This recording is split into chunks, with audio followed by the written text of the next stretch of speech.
Hi! Hello again to you information architecture summiteers.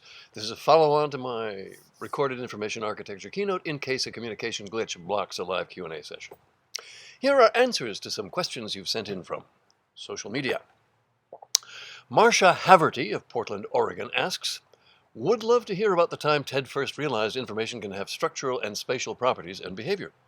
My answer, I don't remember any first time. As soon as you see a diagram, you know information has structural properties that can be spatially represented. Diagrams have overview that writing lacks. As a boy, I especially enjoyed the diagrams in Time magazine. They're what are now called infographics, diagrams with pictorial elements. And as a boy, I greatly enjoyed the diagrams in Scientific American and the popular science magazines. On a recent trip to Italy, I was struck by the number of diagrams they have in newspapers. Making diagrams is an important skill, a form of information architecture, very like writing, since you are selecting and structuring the elements of attention. Unfortunately, I fear many Americans can't understand diagrams, and that is why we see far too few of them. Dahlia Levine, New York, asks, I note that she's the information architect of the Ford Foundation. So if I may address you, Ms. Levine, as Madam Librarian, your first question is, do you think that the semantic web can help the goal of simultaneously connecting small portions of information? My answer, I do not understand the semantic web concept. It seems to be about deriving meaning from documents automatically. Human meaning is very complex, and only very simple information can be derived from web pages automatically. She also writes, how would you construct the argument to a CTO to throw out lumps and address the tiny pieces? Part 1. How do you argue to a CTO? I'd give up right there. In a corporation, you're mostly a passenger, and the technical guys brook no interference. In corporate politics, you'll have an assigned zone of competence and a loud opinion, and you are in trouble if you try anything else. The only way to approach the problem is through the application level, finding applications that do what you want. The CTO is more likely to accept that you're using some new tool than trying to change his paradigm. Part 2 of the answer. Throw out lumps and address the tiny pieces. I'm not quite sure what you have in mind. It sounds something like things I've said, but so does almost everything. We certainly need stable addressability of subdocuments, which the web makes impossible with the embedded markup and font crap. Sarah Mooney of Philadelphia, PA asks, what is the biggest lie proliferating in computing today? My answer, lies are explicit. Paradigms are not. All paradigms are true in some way, in that they map to reality in their own ways. The big mistake is believing that today's computer world is how it has to be. But it would be an even bigger mistake to think the computer world is easy to change. Jason Alderman, San Diego asks, how can we best amend OSs, or the web today, to fix problems you point out, or are they so unsalvageable we should start over? I don't see how to fix either OSs or the web to give us, 1, windowing systems that allow visible lines and beams between the contents of one window and another. 2, an easy way of rearranging your content virtually. 3, easy ways of annotating and connecting everything properly. I'm still trying to start over doing this at the application level, but it's not easy. Mike Adcock, Seattle, Washington asks, who or what has inspired you the most over the course of your work? Well, Leonardo da Vinci for being able and willing to see. Frank Lloyd Wright for magic combinations. Bucky Fuller, looking for new ways outside the ordinary, but also looking for elegant and simple methods. Dymaxion car, Dymaxion house, tensegrity structures. And from all 3, Da Vinci, Wright, Fuller, the confidence to believe in myself. And look for the magic divine design combinations, the magic design combinations that are both simple and deep. He also asks, do you have any advice for folks trying to make sense of complicated information messes? That is, of course, everybody. I'll read it again. Do you have any advice for folks trying to make sense of complicated information messes? My advice is, good luck. Lauren Colton from Parts Unknown asks, have you gotten your hair done with Jaron Lanier? I take it this is intended as some amusing insult, but I don't even get it.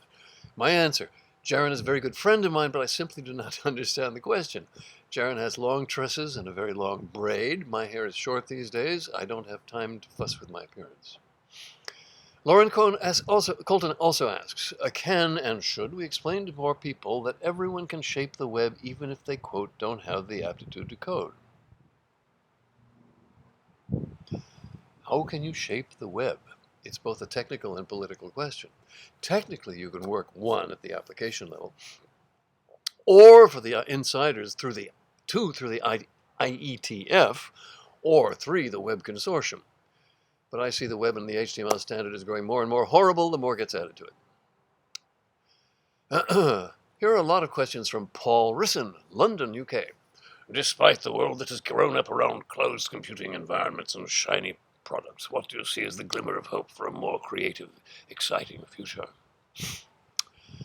Pardon my limited view, but I'm so caught up in my own fight for different structures of documents, windowing, and structure that I see no hope from any other quarter.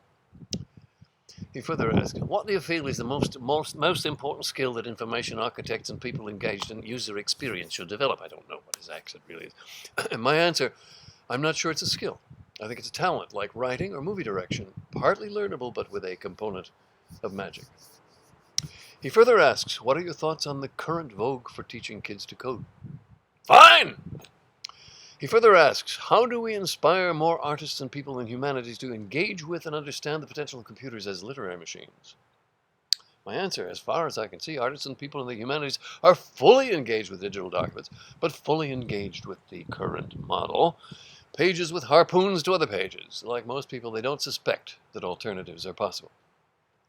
He further asks, you've mentioned network documents as a key idea in your work. Does the idea of network concepts/ideas connected by semantic/meaningful and parentheses and ideally two-way and links appeal at all? My answer, not really. What you're describing is diagrammatic, and I've sadly learned that most people can't read diagrams, a medium that's generally useful. The reason we have writing is to explain things, not just to provide diagrams. He further asks, in other words, regardless of the particulars of implementation, does the vision of a semantic web fit in with / move us closer to your ideas? My answer, not in the slightest. I'm interested in relational structures and systems of representation, yes, but the semantic web concept still baffles me. He further asks, Twitter seems to be one of the only social networks that you're visible on. What is it about the platform that appeals? Do you enjoy using it? It's a chance to publish my one-liners, that's all. I do think many things are funny. In this horrible world, it's laugh or cry, right? Now we have a lot of questions and editorializing from Abby Covert, or Covert, in New York, NY. She asks or states, is hypertext a pattern only in the digital world? Is a signpost, e.g. New York Public Library, an example of hypertext? She goes on with Abby's background to her question. Oh, I believe she's a honcho in the Information Architecture Society. Well, great. She answers her own, quote, she answers her own question. I'm quoting her saying, quote, she answers her own question, colon. My unequivocal answer back is yes, because it directs the user to the content around the corner, down the street, etc., without moving the content to the user as transclusion does. Thanks for that 1, 2, 10. My answer, not every pointer is hypertext. As Freud said, sometimes a cigar is just a cigar. But if you want to expand the concept, be my guest. When I asked Thomas Kuhn if I could redefine paradigm slightly, he said, do what you like, I've run it into the ground already. Abby covertly further asks or states, in our intertwinkled world, designers are being asked to work across overlapping physical and digital mediums. As a teacher, I want to believe that there are meta patterns which span that divide and apply to both worlds, as well as the mushy combination of them both. My answer, okay. She further asks or states, but my want to teach the idea of, quote, hypertext as a pattern in the analog world has been met with controversy. My answer, to expand on Andy Warhol, teaching is what you can get away with. She further asks or states, in my hippie rationale, We are all living in a big choose-your-own adventure sifting through the world around us. Those signposts are important elements for designers to understand, whether they be physically printed signs or little blue hyperlinks that get the user there. My answer: I don't quite know what you're driving at, but good luck. From Peter Morville, Ann Arbor, Michigan. First of all, thank you, Peter, for your book, Intertwingled. And I see you have an O'Reilly book on information architecture, which is very thick, as O'Reilly books are supposed to be. Impressive. He says, the web became popular in part because one-way hyperlinks are so easy to understand and use. Do you believe that most people would have understood and adopted the more sophisticated model embedded in Xanadu? My answer: I know nothing about most people. I know what I want, and I know a lot of smart people, and some of them actually want it already. My concern is not for most people. The digital rabble are happy with kitten pictures on Facebook, etc. My concern is for facilitating very smart people working on very complex issues, what Doug Engelbart called the urgent complex problems of humanity. And it won't be hard to involve them. Peter Morville says, many information architects and user experience designers don't know how to write code. Do you think that's possible? My answer: a problem for whom depends on what they're selling. It's an old saw that for the good of the soul, everybody should be able to program, but I certainly don't know how that works out in your field. I have no everyday picture of the field, though it seems like web designers trying to go hi-hat. Going into the soup of JavaScript and environments is a nightmare trip. But already there are so many templates out there. Surely there are easy templates you can foist on customers. But sorting through the templates is a problem. Peter Morville says, are you optimistic or pessimistic about the futures of humanity and of the ecosystems in which we live?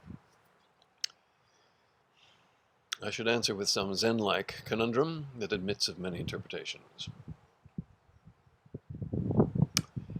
Is the glass half empty or half full?